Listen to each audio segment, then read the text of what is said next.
Le gouvernement du Québec a récemment annoncé une redirection des budgets qui étaient destinés à la francisation des personnes nouvelles arrivantes dans la formation générale aux adultes à travers tous les centres de services scolaires dans la province. Nous nous sommes intéressés à la situation dans le centre de services scolaires de Charlevoix et aux répercussions potentielles que cela pourrait avoir sur la vie des personnes nouvelles arrivantes dans notre région. Tout d'abord, bienvenue Monique Brassard. Merci d'avoir accepté notre invitation aujourd'hui. Merci. On a entendu beaucoup de choses dans les nouvelles au niveau national récemment en ce qui concerne les coupures en francisation dans les centres de services scolaires. Expliquez-nous tout d'abord, faites-nous une mise en contexte. Qu'est-ce qui advient avec la francisation pour la formation générale aux adultes? Oui, c'est important de le préciser. C'est vraiment la formation générale aux adultes. Les cours de francisation au secteur jeune pour les enfants, ça, c'est pas touché, ça continue, puis c'est vraiment important de le préciser. Donc, en formation générale des adultes, le ministère de l'Éducation, cette année, dans les règles budgétaires, il faut savoir que ça fonctionne par règles budgétaires. Là. Tous les centres de services reçoivent en juin des règles budgétaires. Cette année, il y avait une petite ligne très cachée qui n'a pas été soulignée, qui disait au centre de services, pour 24-25, pour la francisation en FGA, vous allez utiliser le nombre d'inscriptions que vous avez eu en 2021. Ça n'a jamais été fait, là. Ça a passé dans le beurre parce que c'est une règle. Ils ne font jamais ça en FGA, retourner en arrière pour mettre comme un quota d'inscription. Fait que c'est une coupure qui est cachée. On pourrait dire comme ça. Pour les adultes qui sont des nouveaux arrivants au Québec qui veulent apprendre le français. C'est ça. Mais là, on se rappelle qu'en 2021, on était en pandémie. Alors, le nombre d'inscriptions, je vais prendre dans Charlevoix, par exemple, le nombre d'inscriptions, c'est technique, c'était 2,16. On appelle ça des ETP. Je ne rentrerai pas dans les détails, mais ça, c'est comme un nombre d'heures qui est à donner aux élèves. Oui. Bon. Fait que, évidemment, si je regarde en 24-25, c'est plus que le double d'inscriptions qu'on a par rapport à 2021, dans les faits. Fait que de dire, on prend le nombre d'inscriptions, on va donner des cours au même nombre de personnes qu'en 2021, bien, c'est un non-sens.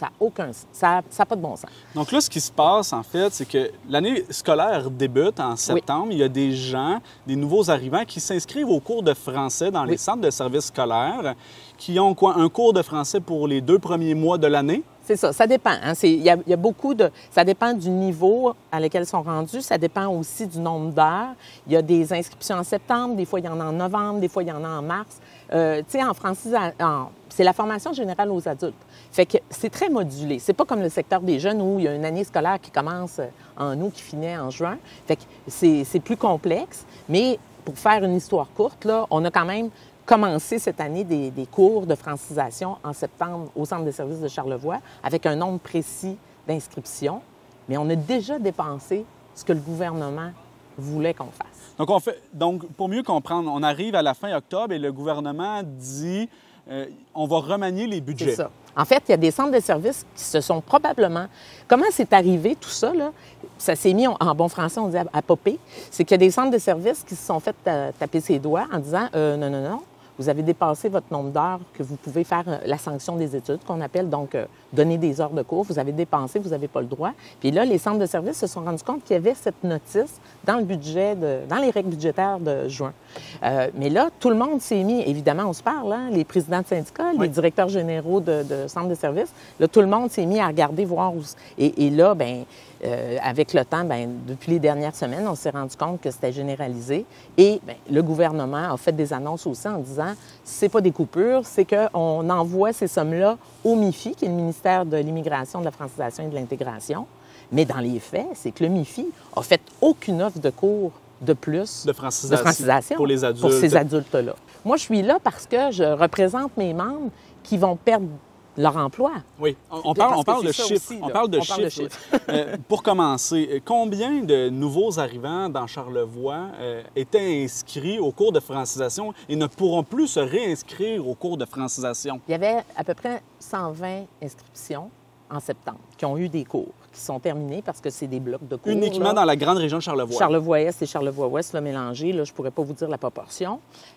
Et il y avait encore, pour décembre, une centaine d'inscriptions. Mais là, le centre de service a décidé, suite à cette histoire de quota budgétaire, j'appelle ça de même, c'est pas comme ça qu'ils l'appellent, mais moi, c'est presque un quota, le centre de services a décidé de garder seulement 2 groupes de francisation, un dans l'Est, un dans l'Ouest. C'est pour une vingtaine de personnes. Donc, on passe de 120 adultes en francisation à une vingtaine qui vont pouvoir poursuivre. C'est une coupure de entre 70 et 80 Puis, bien, les inscriptions, ça se module. Des fois, tu en as moins, des fois, tu en as plus. Parce que là, il y avait déjà une centaine d'inscriptions pour décembre ou janvier. Mais des fois, ils s'en rajoutent, là. C'est pas fixe. Fait que c'est certain qu'il y a des gens qui n'auront pas de francisation.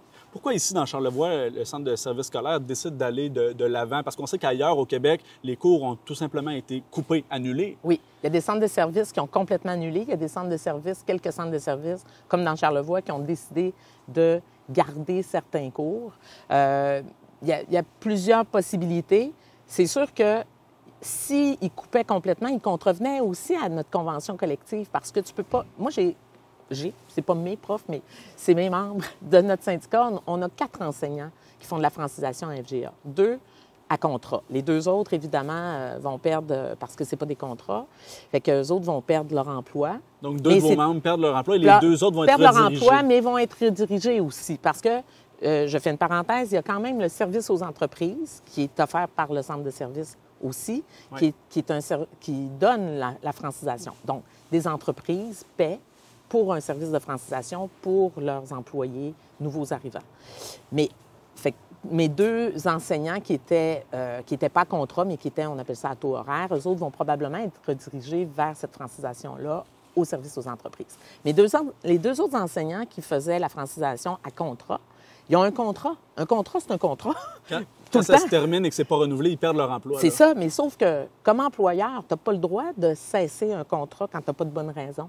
Puis, dans notre convention collective, ce que ça dit, c'est que pour mettre fin à un contrat, il faut qu'il y ait une baisse d'élèves. Mais là, c'est une fausse baisse d'élèves. On n'a pas de baisse d'élèves. Le ministère de l'Éducation contrevient lui-même à son contrat de travail. C'est une coupure de service pure et dure. C'est ça, exactement. Ici, dans Charlevoix, le centre de services a décidé de garder ces 2 profs contractuels-là. Ils vont faire 2 groupes. Ils ont choisi de garder les niveaux 1, 2, 3 pour donner un service de base en francisation dans Charlevoix à ces vingtaines de personnes-là, à cette vingtaine de personnes-là qui vont avoir la chance de. Mais c'est sûr qu'il y en a d'autres. Puis, bien, mes profs, évidemment, ça ne complète pas leur contrat. Fait que là, il faut qu'ils les redirigent vers d'autres choses. On est en train de travailler là-dessus avec le centre de services. Qu'est-ce que ces profs-là vont pouvoir faire pour travailler? Qu'est-ce qui peut advenir puisque le centre de services décide de poursuivre un service qui est coupé à la grandeur de la province? À quoi le centre de services scolaires s'expose? Les centres de services scolaires sont évidemment au service du ministère de l'Éducation, au service de la population. Puis c'est pas la première fois, là, je veux dire, ça existe déjà. Mais c'est très rare. Fait que on ne sait pas si ça peut arriver. Moi, ça fait 6 ans que je suis présidente du syndicat, puis je m'intéresse évidemment de plus près à tout ça. Mais j'ai jamais vu qu'un centre de service peut être pénalisé. Mais ça existe et c'est déjà arrivé. Fait que c'est des amendes, ça peut être n'importe quoi. On le sait pas. Par exemple, est-ce qu'une direction générale pourrait se faire taper sur les doigts d'une façon ou d'une autre? C'est pas clair parce qu'en fait, ça arrive pratiquement jamais. Là, avec la nouvelle gouvernance, parce que vous savez que depuis quelques années, c'est plus des commissaires, on a un CA. Les centres de services sont comment je pourrais dire, surveillés directement par le ministre. Fait que M. Drainville a maintenant, depuis quelques années, c'est très récent, le droit de dire à un directeur général ou une directrice générale, « T'as pas fait ta job. Pas je te mets dehors. » J'espère que non. Là, on ne l'a jamais vu. Ouais. Mais oui, évidemment. Le lien est plus direct. Donc, il y a beaucoup d'incertitudes qui restent à présent dans ce dossier-là. On va sûrement continuer à en entendre parler dans les prochains mois. Est-ce qu'il y a de l'espoir pour que ça change? On travaille beaucoup avec notre fédération, avec notre centrale syndicale aussi, qui est la CSQ. Notre fédération, c'est la FSE. Partout au Québec, là, il y a eu des manifestations depuis plusieurs semaines. On est allé aussi avec Québec solidaire, avec le PQ, le 30 octobre dernier, à l'Assemblée, faire un point de presse. Même la FAE était là, la Fédération autonome de l'enseignement, qui n'est pas avec notre fédé ni notre centrale syndicale. L'Association des directeurs était là, les représentants des enseignants anglophones même.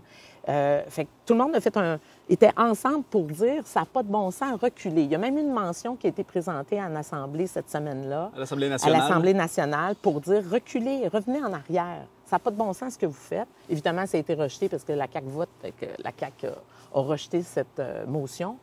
Fait qu'on est là-dedans, on continue à travailler, on a fait beaucoup de pubs. On veut que les gens comprennent que, oui, on travaille, les syndicats, pour l'emploi de nos membres, mais nos membres, ce qu'ils veulent, eux autres, là, c'est, oui, leur emploi, mais c'est le service aux nouveaux arrivants.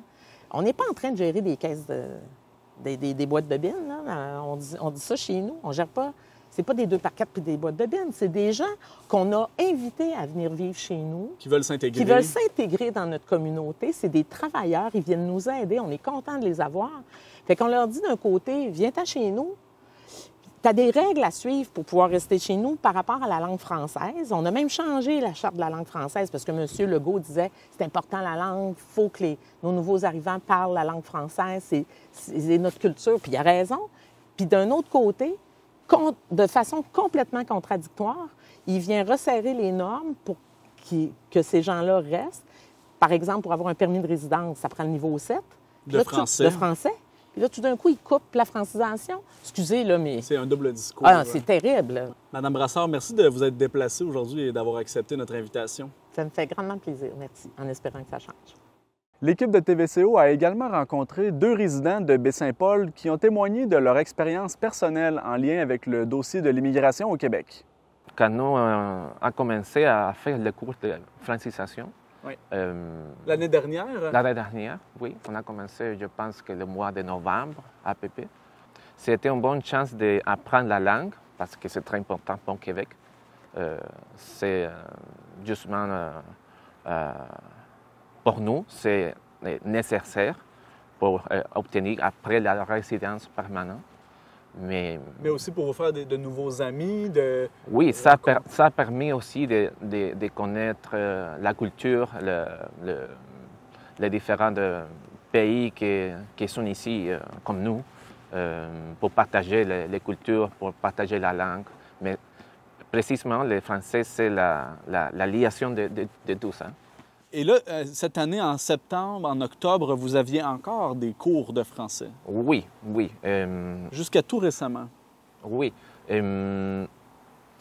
J'ai arrêté de faire le dernier cours, le niveau 4, le mois de septembre. Oui, septembre. 10 septembre. Oh, non, pardon, le 10 octobre. Le 10 octobre? Oui, c'est le dernier jour qu'on a fait le cours de francisation. Mais j'espère que la francisation continue. Parce que là, en ce moment, depuis la mi-octobre, vous n'avez plus de cours. Non. Vous avez essayé de vous réinscrire. Et qu'est-ce qu'on vous a dit à ce moment-là? Pour l'instant, on attend. Ça, c'est l'instruction que j'ai écoutée. On va attendre la décision finale après tous les problèmes, toutes les conversations. J'ai recommencé mon cours cette année, le mois de mars. En 2024? 2004, je m'inscris à la course de la francisation, que j'ai recommencé mon cours. Donc, vous avez suivi les cours au printemps, cet été et au début de l'automne? Oui, oui.